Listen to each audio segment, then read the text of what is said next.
Greetings, children, and welcome to a discussion. Today I'm going to talk about another book series that I really love, Wings of Fire. Wings of Fire is a fictional book series starring none other than dragons. We follow many different dragons' perspectives as we traverse their fantasy world with many prophecies and amazing story arcs. There's a specific topic I want to touch on for this series, the villains. I'll be talking about a lot of spoilers, so if you haven't read the books and want to without revealing anything, perhaps come back later. Also, I'm really congested right now, as you may or may not notice.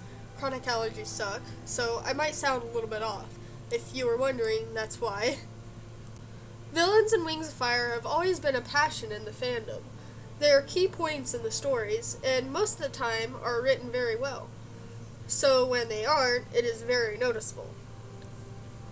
The author of Wings of Fire, Tui T. Sutherland, is an excellent writer. There's no doubt about that. But even she can make mistakes and have her own weak points in writing certain things.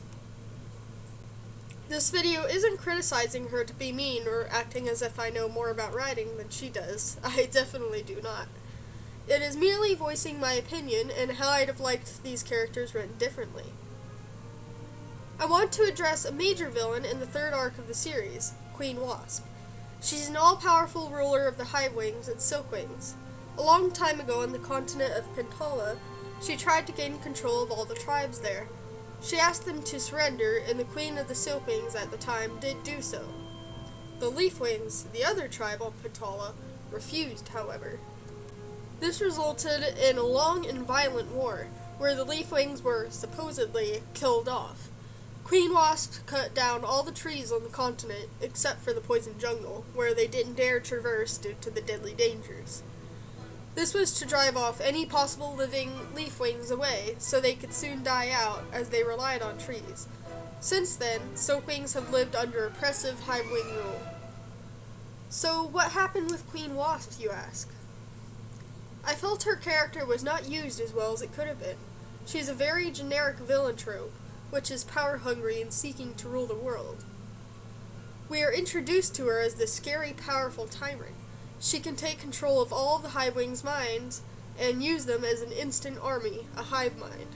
She spreads propaganda with posters and fear-mongering. The setup is nice, but once we're finally introduced to her, it kind of comes out disappointing. She did have much potential to be a very entertaining read, but to me, she wasn't that fun. She was generically generic, if that makes sense. Enough so that it made her character pretty dull and unrelatable. I think an important part of a villain is that the reader is able to understand their thoughts and actions, but also understand why it's wrong. We can't relate to Queen Wasp in this way. We don't get the depth that we need for her to be a better villain character. Tui is amazing at making popular and generic villain tropes entertaining and fun to read. In Wasp's case, however, it just didn't come out very strong. Why? For one, a rule-the-world trope is quite difficult to execute in itself and for it to still be unique and entertaining. But we also have a lack of connection to her. Before we meet her, we're that she's terrifying. She's got this overwhelming power over everyone. Nobody can halt her reign of tyranny. But once we're finally introduced to her, we have all these expectations about her. But she turns out as much less than we were told. As a result of this, we get a disconnect, and it becomes hard to see her as a threat when she isn't portrayed as all that threatening. In fact, she's almost written as if she's silly and dumb, thirsting for power and nothing but. This drastically devalues her impact on the reader. She's treated as predictable and rash, which, honestly, she is. Predictable, I mean. Well, she is a bit rash, too. Okay, so now that you see where I stand on how she's written, how would I write her differently? First of all, I'd add a trait that helps us, as readers, understand where she's coming from. Humanize her, if only a little bit, even though they're dragons. Trying not to stray away from her original character, we need to give her a bit of backstory. Let's answer the question, how did she get to this point? She must have been influenced by somebody important in her life to arouse such a powerful ambition. Her mother, perhaps? Was she abused by her or other family? Or was she taught that power was everything? Maybe it was something completely different that influenced this mindset. Or perhaps we don't need to supply a backstory at all. While it could give some understanding behind Wasp, it might devalue her current character, and we don't want that. We want to make her better. A villain character can be written well without having a sympathetic trait or backstory. So if we don't want to go that route, we can fix the dullness of our character by making her more threatening. What we need is to understand how dangerous she is, as we weren't given the sense of threat as strongly as we needed. So how do we fix this? We make the danger more apparent. The reader should feel fear for the main characters, which means being unafraid to severely injure or even kill a character.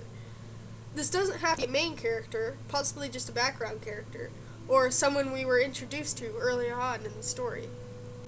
I think Wasp's impact would be a lot more threatening if we were shown how far she's willing to go to obtain her goal of absolute power over all dragons.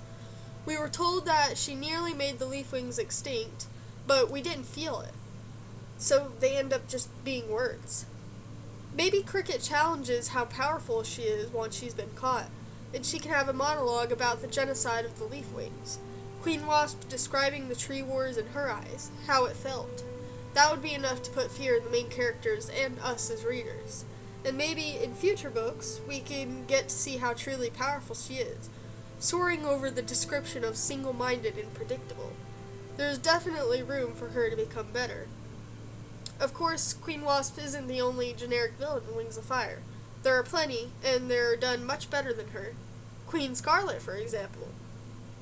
Queen Scarlet, Queen of the Skywings, in the first arc, is widely a fan favorite. For her thrilling personality and fierce toddler tantrums, she is definitely an example of a well-written generic trope. She does not have a backstory either, or any traits for readers to sympathize with. But she excels beautifully without it. She is a very entertaining read, with her over-the-top personality and sadistic enjoyment of others' suffering in her arena. She's also incredibly manipulative, as seen with Peril, a dragonette she adopted, raising her to be a killing machine. Peril is a fire skills, which is a Skywing mutation where, when there are twins in a single egg, one of them absorbs the other's fire and they gain too much. Their scales are extremely hot and they burn everything they touch. Scarlet manipulated her into being her arena champion, doing nothing but killing prisoners without much of a fight for Scarlet's entertainment. So how come Scarlet is so much more enjoyable than Wasp? Scarlet has a personality that is fun to read, and at the start we have the sense of threat after capturing the dragonettes and killing the Guardians. We're shown what she can do, and that makes us fear her. She clearly rules by fear, and does it well. The disregard for any and all life, including dragons, is apparent by how many deaths she causes, and how she tortures them too. We see how she dehydrated Gil, Tsunami's father, to the point of savagery and madness. Her own dragons fear her, and fear Peril, even though she is a victim of Scarlet's manipulation. That's what Wasp lacks.